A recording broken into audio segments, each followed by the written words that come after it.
Nobody joins the Dark Brotherhood just because they want to.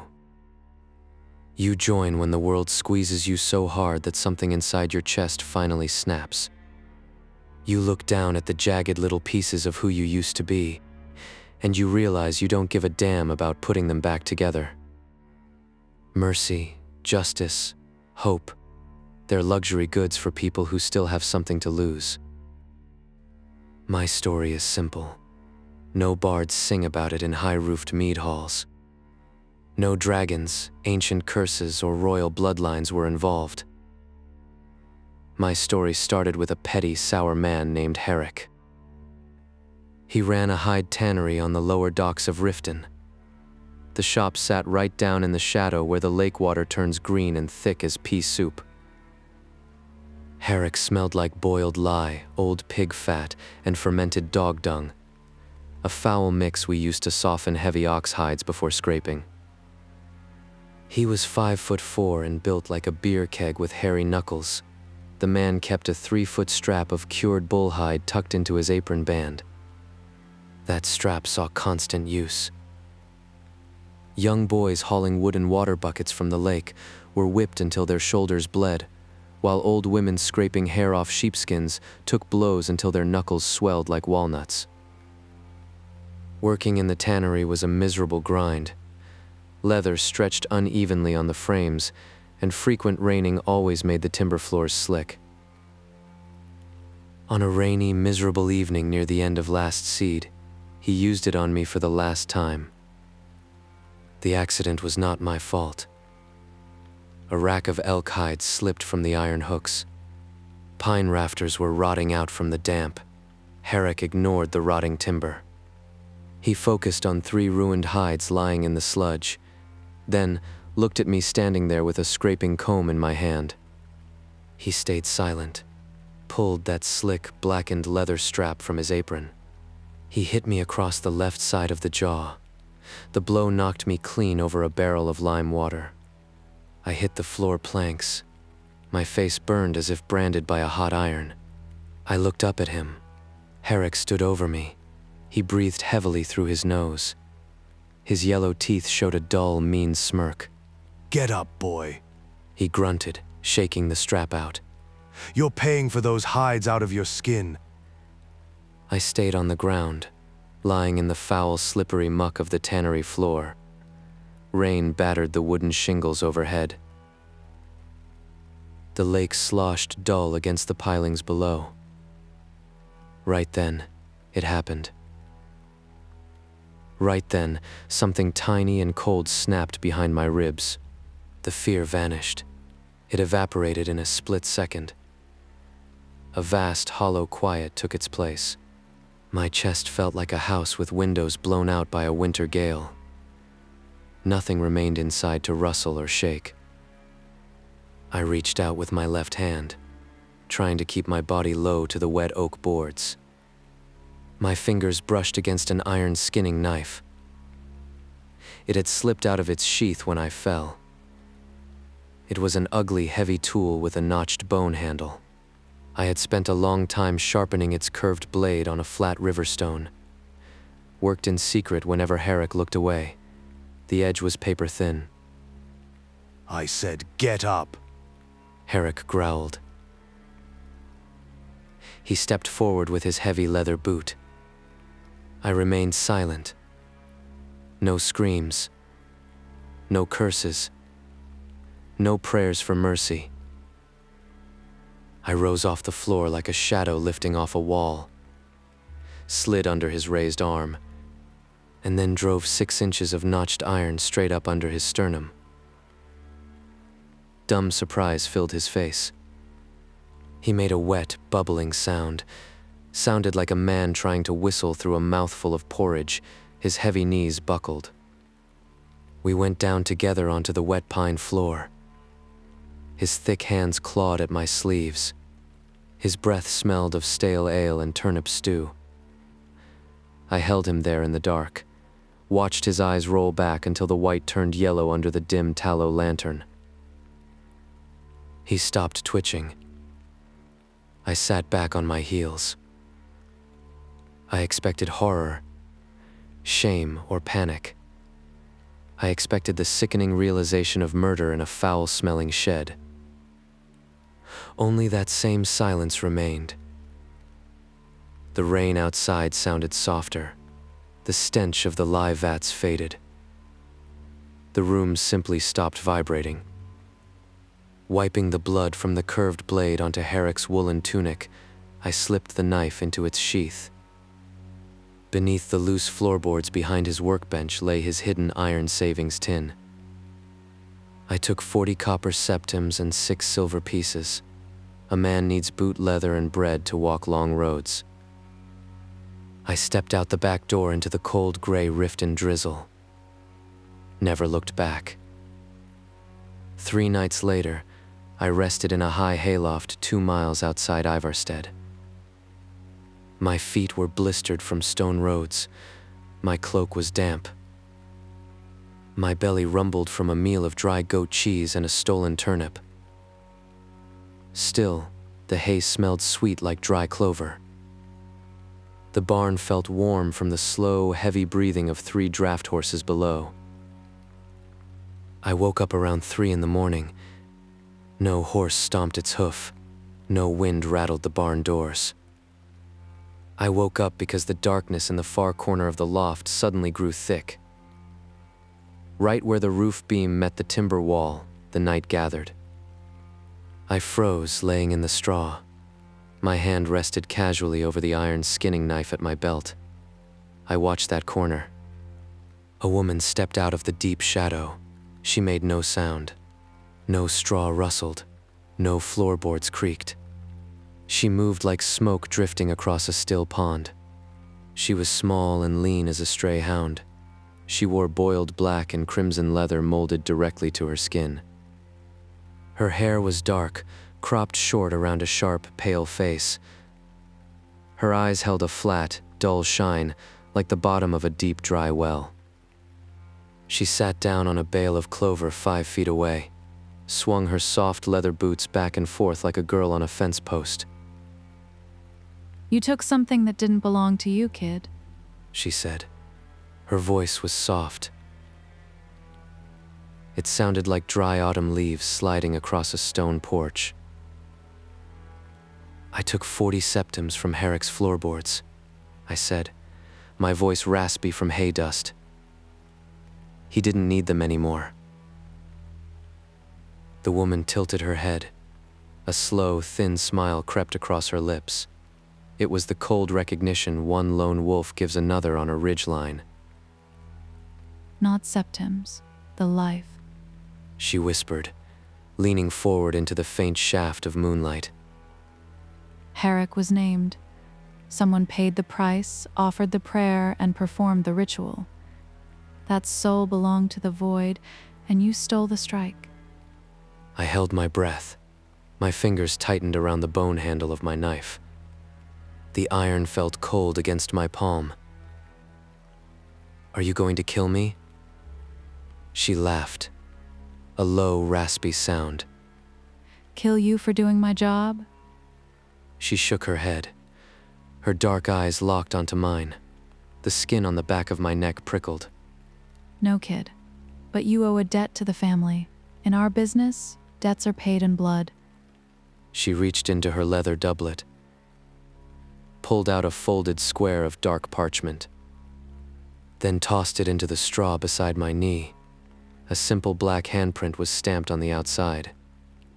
"My name is Astrid," she said, then rose from the straw as effortlessly as a falling feather. "If you want to keep breathing, be at the old pine crag southwest of Falkreath before the next new moon. Don't be late." She stepped back into the shadow of the roof beam. I blinked. The loft was already empty. Only the smell of nightshade and cold iron remained. If this journey through the dark is bringing you a bit of comfort tonight, feel free to like and subscribe to Lore's Lair. Breathe easy, close your eyes, and let the night carry you away. A specific cold exists in Skyrim. It gets into the marrow of your bones and sets up camp. When I left the Ivarstead barn, The morning was deceptive. The rift held onto the fading gold of autumnal birch trees. The sun broke through the clouds briefly. It made a man think the gods were watching. Then I crossed the southern ridge. I put the throat of the world at my back. The weather turned. The sky turned black and heavy with the coming storm. Wind carried the sharp, metallic bite of high-altitude ice. I walked for 3 days. Step after step, mile after mile. Alone on a mountain road, your mind does strange things. You hear only the rhythmic crunch-squelch of your boots in the mud. Fools think the ghost of a slain man follows you. They expect voices in the bushes or faces in campfire smoke. Herrick was gone. The parchment Astrid tossed into the straw haunted me instead. I kept it tucked in the inside pocket of my tunic, wrapped it in oiled leather to protect it from the damp. Every night, huddled beneath overhanging rocks, I pulled the parchment out and stared at it by the weak light of a dying fire. The black handprint looked pressed into the heavy paper with soot and dried blood. Staring at it felt like staring over the edge of a bottomless well. Look too long, and you feel the urge to jump. I walked deliberately into the throat of something dangerous. By the afternoon of the 4th day, I crossed into Falkreath hold. The world went dark. Falkreath is a massive graveyard with a town attached. The surrounding forest reflects that death. Ancient, towering black pines replace the cheerful birches. Trunks stand as thick as watchtowers. Branches weave together 100 feet up, forming a solid canopy that suffocates the sun. Down on the floor, twilight reigns supreme. The air smells of wet earth, rotting wood, and decay. Then, the rain began. A heavy, relentless mountain downpour hammered against the pine boughs. It turned the dirt road into a river of brown sludge. Water soaked through my wool cloak in minutes. It ran down my neck. It filled my boots. My clothes felt like wet lead. Old drunks in Riften say Falkreath rain is just the dead weeping. Walking through that forest, shivering violently, I believed it. Astrid's instructions were brief. Find the old pine crag southwest of Falkreath. Shadows guide those who belong to them. I bypassed the town, trying to avoid guards looking for drowned travelers. I stayed off the cobblestones. Navigated by the jagged peaks of the Jural Mountains whenever lightning peeled back the black clouds. Just before midnight, the trees thinned. A bleak wall of granite jutted out of the hillside like a broken tooth. Rain came down in sheets, hissing against the rocks. I wiped water from my eyes and saw it. Tucked beneath a stone overhang, completely dry, sat the black door. I stopped dead in my tracks. My breath caught. The mountain itself seemed to have grown this stone. It was pale, sickly gray. A massive, hollow-eyed skull was carved into the door. The same black handprint as on the parchment was pressed into its forehead. Ancient moss scarred its edges. It radiated an unnatural chill that cut through the freezing rain. I stood in the storm, staring at the empty sockets of that stone skull. No handle existed, no iron ring, no keyhole. I took a slow, shivering breath and stepped under the overhang. The rain on my hood vanished into silence. Up close, the door smelled like cold dirt and old roots. I laid my trembling palm flat against the skull's forehead. A voice bloomed directly inside my head. It came as a low, subterranean vibration, like the mountain itself humming a death knell. It rattled the teeth in my skull. What is the music of life? My heart hammered against my ribs. The cold stone numbed my fingers. I remembered tavern stories. A wrong answer meant the shadows would pull you straight down into the earth. I leaned in close. My lips hovered an inch from the carved stone teeth. I remembered Herrick. Remembered the quiet that followed the knife. Remembered the vast darkness in the Ivarstead barn. "Silence, my brother," I whispered. Nothing sounded, except rain tearing at the pine trees behind me. Then the skull's eyes flared with deep crimson light. A low, grinding rumble shook the dirt beneath my boots. The heavy stone door glided inward, vanishing into solid rock. It revealed a stone staircase bathed in warm, red light. Warm air rushed up from the dark. It smelled of incense, burning birch, and dried blood. I stepped across the threshold, out of the rain. Behind me, the black door slid shut with a heavy thud. It swallowed the storm, the forest, and my old life in a single bite. The stone door clicked shut. The world went dead quiet. Rain stopped. The storm, the forest, and Skyrim vanished, leaving only stone steps under my boots and the low thrum of the mountain. I stood at the top of the stairwell, shivering uncontrollably.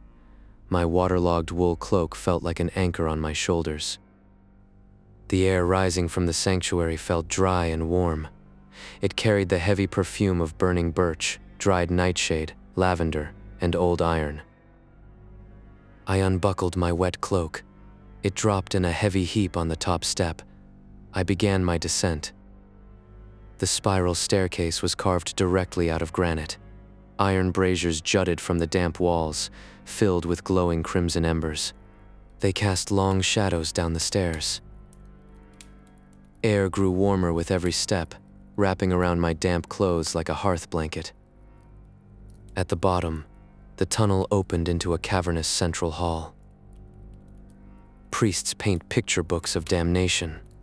The Falkreath sanctuary looks the part. High vaulted ceilings carved from rock rise over ancient black and crimson banners. A dark, mirror-still pool reflects the red light of the braziers, yet the space feels remarkably cozy. It felt like walking into a secret family parlor hidden deep underground. The main chamber centered around a massive stone hearth. Birch logs crackled in the iron grate, sending orange sparks up a natural chimney shaft. The firelight flickered off heavy oak furniture, leather-bound books, and velvet chairs. The sanctuary slept, yet the room felt alive. I walked softly across thick, dark rugs that muffled my boots. On the main desk, Astrid's ledger lay open. Beside it sat a silver goblet of spiced wine and a parchment map held down by a steel stiletto. Near the hearth sat Babette's work area. Glass vials and alembics stood in wooden racks under the firelight. A tiny iron mortar sat on a slate tile near crushed void salts. On a low stool rested a plush cloth doll, leaning against a bottle of aconite poison. In the shadows, Nazir's curved scimitar rested in a carved rack. Its polished steel reflected the embers like a cat's eye. I stepped closer to the hearth. I held my hands toward the flames. Heat hit my palms in a glorious wave. In Riften or Windhelm, I always looked over my shoulder. Every creak or shadow meant danger from guards or Herrick's strap. I lived like a feral dog in the rain. Here, 60 feet below the earth, surrounded by assassins, I felt relief. The fire's warmth seeped through my wet shirt. It loosened the tight knot between my shoulder blades. Down here, nobody feigned goodness. Nobody hid behind prayers. We were all broken things huddled in the same dark pit. The dark felt protective. It felt like a roof. I sat on the cold stone hearth, pulling my knees to my chest. The birch logs popped, sending tiny sparks up the hearth. Deep in the tunnels, water dripped into a stone basin. Shadows on the ceiling swayed with the flames. I leaned my head against the warm granite wall, closed my eyes. subterranean heat washed over me. Outside, the storm tore through the pine trees. Down here, the fire stayed warm, the shadows stretched long, and the rest was complete. The chill left my bones. My clothes dried. I stood up. A quiet pull dragged at the back of my skull. I walked past the sleeping quarters, then descended a narrow passage where the air grew cool and motionless. It smelled of tallow candles, nightshade, and ancient dust. The passage ended in a small circular chamber.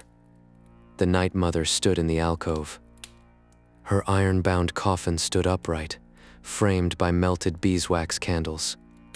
Pale waterfalls of wax cascaded down the flagstones. Through the iron scrollwork of her casket door, I saw the dark, withered silhouette of her wrappings. She was an ancient hull of a woman, yet her presence filled the room. I stopped at the edge of the candlelight. My boots made no sound. Priests preach about light, justice, and golden gods. They build grand temples to keep the dark out. That comfort is built for people who ignore the world's cruelty. On a tannery floor or under a pine bush, the sun offers no love. The light is blind. It exposes your scars so others know where to strike. We serve Sithis, the dread father, the great void. Sithis is the eternal darkness present before creation. He is the quiet silence remaining after stars burn out. He is peace. The dark water where nothing aches, nothing burns, and no one strikes you in the dark. I sat on the cold stone ledge across from her shrine. I rested my elbows on my knees. Candles flickered softly, casting amber light across the withered iron casket. A drop of water fell from a stalactite into a stone basin. The sound was steady and slow, the heartbeat of the mountain. I stared into the candlelight, my breathing synchronized with that slow drop. Inhale, exhale. Tension melted away, rising like smoke into the dark ceiling. Above my head, 60 feet of granite stood against the storm. The Falkreath wind screamed through the pines. Rain battered the mud outside. The storm raged. The world outside tore itself apart. Beneath the mountain, the fire turned to soft embers. Stone doors locked tight. The sanctuary remained safe, warm, and quiet. I leaned my head back against the alcove wall. My eyelids grew heavy. Candlelight merged into a soft golden blur. The smell of lavender, nightshade, and earth wrapped around me like a heavy quilt. The silence felt full and protective. It was a warm room after a lifetime in the snow. I closed my eyes. The tannery, Herrick's voice, and the cold stone roads faded away. They dissolved like salt in a still pond. Only the warmth of the mountain remained, safe from the storm, safe from the world, wrapped tight in the quiet arms of the void.